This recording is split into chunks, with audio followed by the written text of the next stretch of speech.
नमस्कार दोस्तों, आप सभी का स्वागत है। आप सभी को पता है कि अभी जो व्यापम का ग्रुप 2 सब ग्रुप 4 का एग्जाम होने वाला है, जिसमें पटवारी के साथ साथ कई सारी वैकेंसीज हैं। उसके जो एग्जाम पैटर्न है जो इसके पहले हुए हैं 2017-18 में, तो उसमें द्विघात समीकरण से जितने सारे क्वेश्चन आए हैं व्यापम के, वो सारे के सारे क्वेश्चन आज हम करने वाले हैं। और व्यापम के क्वेश्चन को करते करते ही हम द्विघात समीकरण के सारे कॉन्सेप्ट को सीखने वाले हैं। जैसा कि आपको पता ही होगा कि सारे एग्जाम, जो भी एग्जाम आप देते हैं, तो आप हमेशा से उसके पुराने क्वेश्चंस को जरूर लगाइए। तो इसमें जो हमारा पहला टॉपिक है वो है हमारा द्विघात समीकरण। तो आज हम इसके कॉन्सेप्ट को जानते हैं और जो व्यापम ने अपने 2017, 18, 20 में जितने क्वेश्चन पूछे हैं द्विघात समीकरण से, वो सारे क्वेश्चन हम आज सॉल्व करने वाले हैं। तो इसकी हम शुरुआत करते हैं। सबसे पहले हम ये लिखते हैं कि द्विघात समीकरण होता क्या है। ये ax square plus bx plus c बराबर अगर 0 है, जहां पर a बराबर नहीं होना चाहिए 0 के, अगर a बराबर 0 हो गया तो एक रैखिक समीकरण हो जाएगा। ये एक द्विघात समीकरण है जिसके मूल जो है या जिसके हल हम कह लेते हैं अल्फा बीटा है, वो होते हैं आपके x बराबर minus b plus minus b square minus 4ac upon 2a। ये इसके रूट्स कहलाते हैं या इसके ये हल कहलाते हैं। इसका मतलब ये है कि अगर हम x की ये वाली वैल्यू से निकाल के ये जो वैल्यू आ रही है, अगर हम इस समीकरण में रखते हैं तो समीकरण की वैल्यू हो जाती है 0। अब यहाँ पर देखिए x के यहाँ पर दो प्रकार के मान हो सकते हैं। दो प्रकार के मान कौन कौन से होते हैं? एक तो हो सकता है आपका काल्पनिक मान और एक हो सकता है आपका वास्तविक मान। काल्पनिक मान कब हो सकता है? आपको पता है कि अगर रूट के अंदर कोई भी चीज माइनस होती है या 0 से छोटी होती है तो मान होते हैं काल्पनिक। मतलब अगर b स्क्वायर माइनस 4ac छोटा होगा 0 से, तो इसके मान होंगे हमारे काल्पनिक। और वास्तविक कब होगा? जब b स्क्वायर माइनस 4ac बड़ा या बराबर होगा 0 के। और इसके भी दो केस बनेंगे। अगर ये 0 के बराबर होता है तो ये वाली जो टर्म है, ये पूरी की पूरी टर्म कैंसिल हो जाएगी, सिर्फ ये बचेगा। तो अगर ये 0 के बराबर होगा तो हमारे जो मूल होंगे वो कैसे होंगे? 0 पर समान मूल होंगे, एक जैसे होंगे। और अगर ये इससे बड़ा होगा तो असमान मूल होंगे और भिन्न भिन्न मूल होंगे। अगर ये बड़ा बस होगा तो कैसे होंगे? असमान और वास्तविक मूल होते हैं। यहाँ पर एक चीज और देखने वाली बात है, अगर इस b स्क्वायर माइनस 4ac, ये जो रूट के अंदर b स्क्वायर माइनस 4ac लिखा है, अगर ये परफेक्ट स्क्वायर बनता है, मान लीजिए अगर इसकी वैल्यू सॉल्व करने पर 25 आती है, 16 आती है, 9 आती है, तो ये क्या है? ये रूट से बाहर आ जाएगा। ये रूट से क्या होगा? बाहर आ जाएगा। तो ऐसे केस में क्या होगा? हमारा जो मूल है वो परिमेय होगा, परिमेय होगा। और अगर minus B square minus 4ac अगर परफेक्ट स्क्वायर नहीं बनता है, या मान लीजिए ये बनता है रूट के अंदर 7 बन गया, या रूट के अंदर मान लीजिए 11 बन गया, या रूट के अंदर मान लीजिए ये आपका 28 बन गया, तो ऐसी कंडीशन में क्या होता है? ये परफेक्ट स्क्वायर नहीं बनेगा। तो हमारे जो मूल होंगे या जो हमारे x की वैल्यू जो हमारे पास निकल के आएगी वो कैसी होगी? अपरिमेय। अपरिमेय मतलब कैसी? a प्लस रूट b, इस तरीके से कुछ होगी। बट अपरिमेय रूट की एक खास बात होती है कि जो अपरिमेय रूट होते हैं वो हमेशा ही कैसे होते हैं? संयुग्मी होते हैं। संयुग्मी का मतलब क्या होता है? अगर मान लीजिए एक रूट आपका a प्लस रूट b है, तो दूसरा root a minus root b होगा। ठीक है, तो ये इसके कुछ बेसिक्स थे फिलहाल। इसके बाद पहले हम इस बेसिक के आधार पर एक ऐसा क्वेश्चन करेंगे जिससे आपको ये वाले जो बेसिक थे, ये वाला बेसिक थोड़ा सा समझ में आ जाए। उसके बाद हम और दूसरे क्वेश्चन करेंगे। अब हम जो क्वेश्चन करने वाले हैं, ये भी क्वेश्चन जो है वो ग्रुप 2 सब ग्रुप 4 व्यापम का ही प्रश्न है, जो कि लेबर इंस्पेक्टर के पेपर में आया था। अब आइए हम उसको सॉल्व करते हैं। तो ये है व्यापम का पहला क्वेश्चन। देखिए, निम्नलिखित में से किस द्विघात समीकरण के वास्तविक एवं परिमेय मूल है? परिमेय मूल है और वास्तविक है। अपरिमेय नहीं मतलब 1 प्लस रूट बी या 1 माइनस रूट बी इस तरीके से मूल नहीं है। 3/2, 1/2, 2, 1, 1/3 भी एक परिमेय मूल है, 5/1 भी एक परिमेय मूल है। तो इस तरीके से मूल किसके हैं इसको हम सॉल्व करते हैं। तो देखिए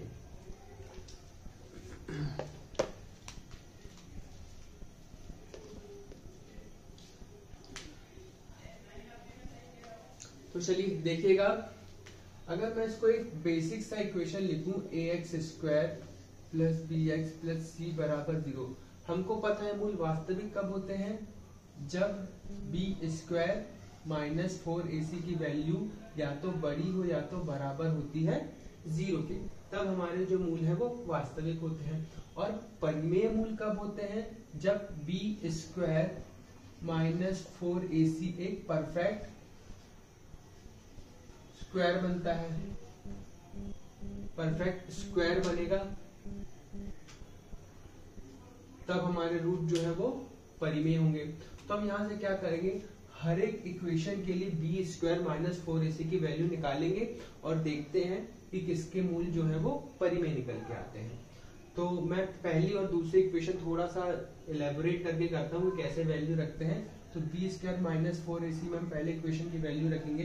तो देखिए यहाँ पर क्या आएगा, b की जगह हम रखेंगे 5² माइनस 4 इंटू a की वैल्यू यहाँ पर आएगी 2, a का x² का कोएफिशिएंट 2, और यहाँ पर c की वैल्यू आएगी -1। तो यहाँ से मैं देखूंगा तो 25 माइनस और माइनस हो जाएगा प्लस, 4 दूनी 8, अगर माइनस और माइनस प्लस 4, 25 और 8 कितना होता है 33। तो क्या ये परफेक्ट स्क्वायर नहीं है। दूसरे में मैं वैल्यू रखता हूँ x² प्लस 8 में, तो b² से मैं अगर तुलना करूं तो ये हो जाएगा 8 × 64 minus 4 into a into c, 6 चौको 24, 64 माइनस 24 करता हूं तो आता है 40, ये भी नहीं है।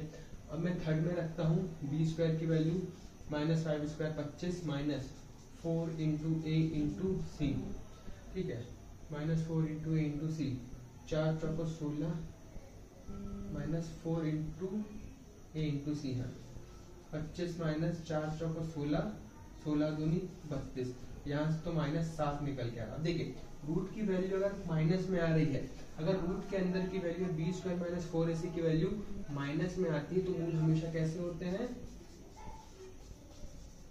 काल्पनिक होते हैं। ये चीज आपको याद रखनी और डिफरेंट होते हैं। अब आखिरी बचता है आपका 5x² प्लस 6x प्लस 1 बराबर 0। इस पे रखता हूँ मैं b² की वैल्यू आएगी 36 माइनस 4 इंटू a की वैल्यू आएगी 5 इंटू 1, 36 माइनस 5 चौके 20, यहाँ से आया आपका 16। तो 16 क्या परफेक्ट स्क्वायर है? हाँ, ये 4 का स्क्वायर है, तो मैं ये कह सकता हूँ कि परफेक्ट स्क्वायर है b² माइनस 4ac। तो इसके जो मूल है वो कैसे आएंगे, आपके वास्तविक भी आएंगे और परिमेय भी आएंगे। इनके मूल कैसे आएंगे, अपरिमेय आएंगे। चलिए दोस्तों, अगर सपोज जैसे केस में बता दे रहा हूँ b² माइनस 4ac की वैल्यू देखिए √3 आती है, तो यहाँ पर हमको हमारे रूट क्या होते हैं, x बराबर होता है -b plus minus √b² minus 4ac upon 2a।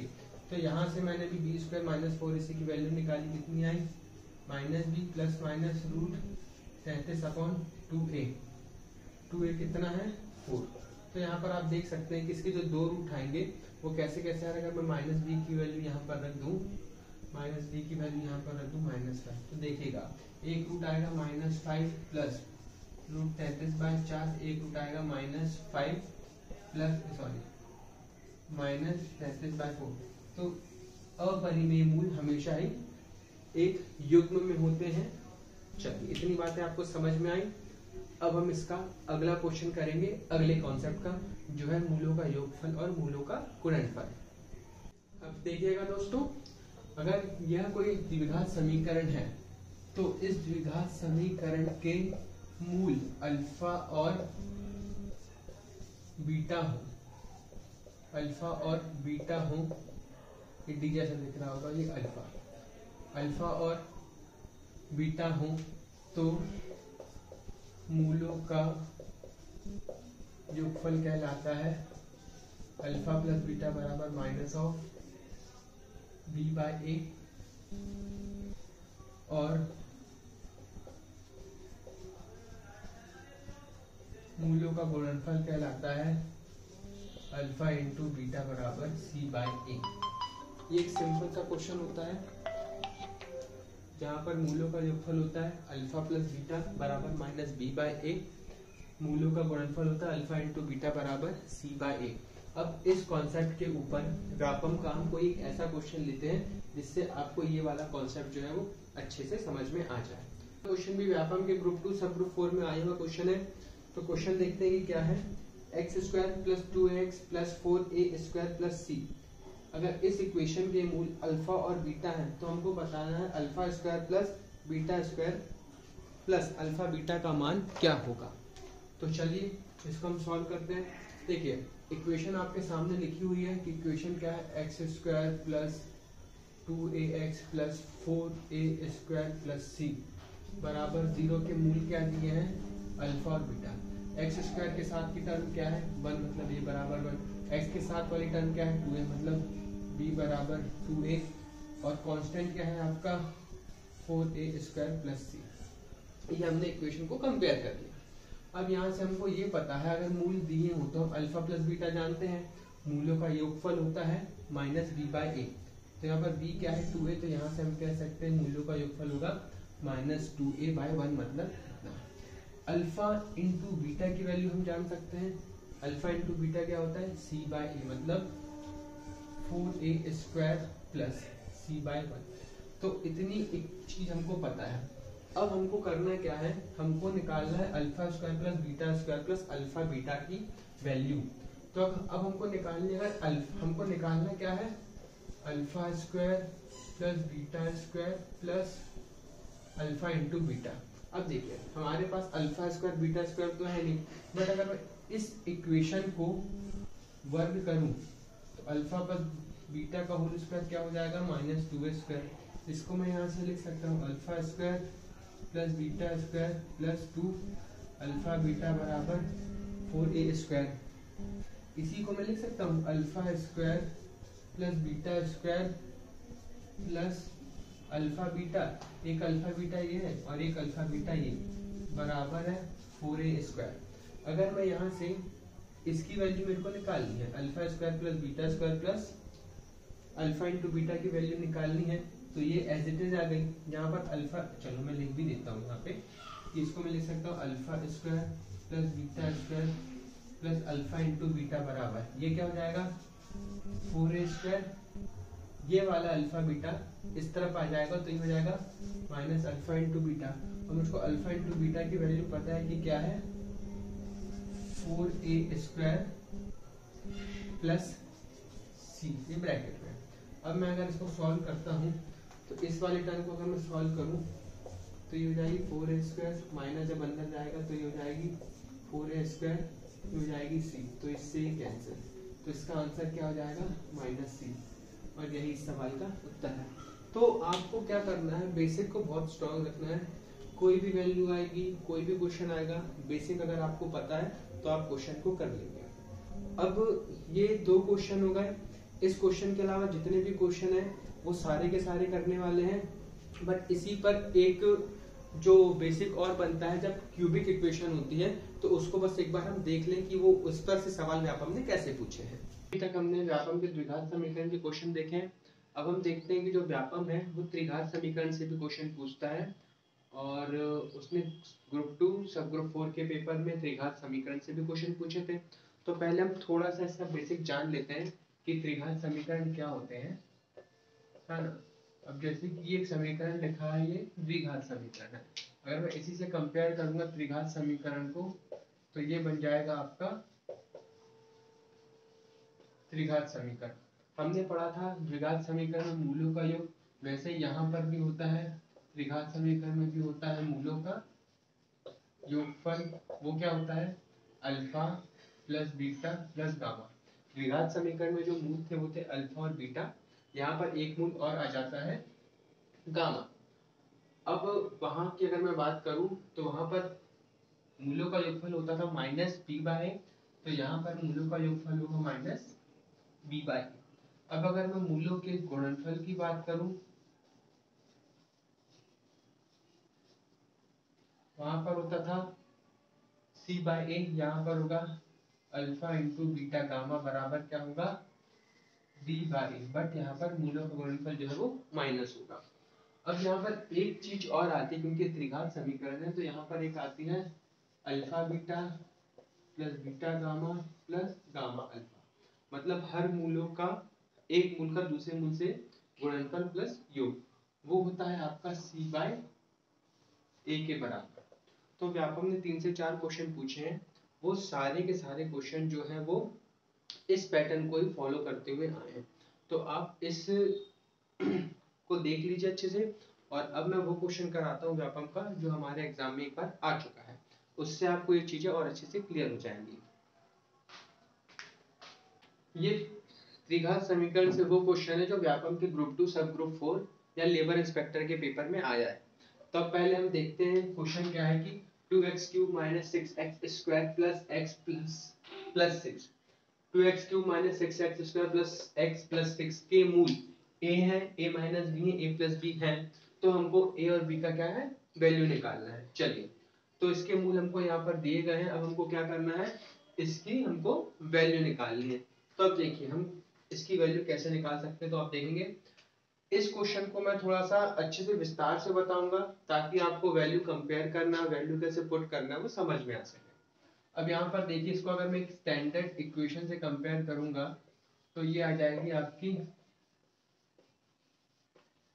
0 के बराबर। अगर मैं इसको यहाँ से कंपेयर करूं तो a की वैल्यू कितनी आएगी 2, b की वैल्यू कितनी आएगी -6, c की वैल्यू कितनी आएगी 1 और d की वैल्यू कितनी आएगी 6।